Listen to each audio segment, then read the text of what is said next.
In this video, I will show you how to add Midjourney to Discord server.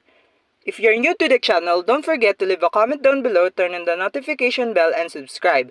Now let's jump straight into the video. Firstly, you need to open Discord.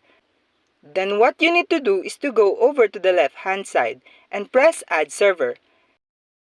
Then go and tap on Join the Server. Then in the box here called Invite Link, type in Midjourney and tap Join Server. The next step is to go here on the left hand side to the Newcomer section and select the first room.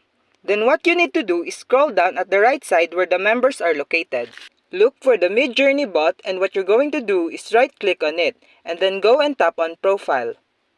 The profile will appear, and what you're going to do is select Add Server. Then you'll go and get this pop-up here saying it will allow the Midjourney bot to create commands on the server.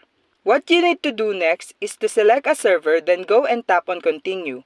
Select all the permission here and then tap Authorize. You may need to go a quick authentication and it'll go and say Authorize. Next, go to your server and you will see there the Midjourney is added to the list. And now you can use different commands, and that's it. That's how you add a Midjourney to your server. I hope that I was a big help to you. Don't forget to give this video a big thumbs up. Thanks for watching.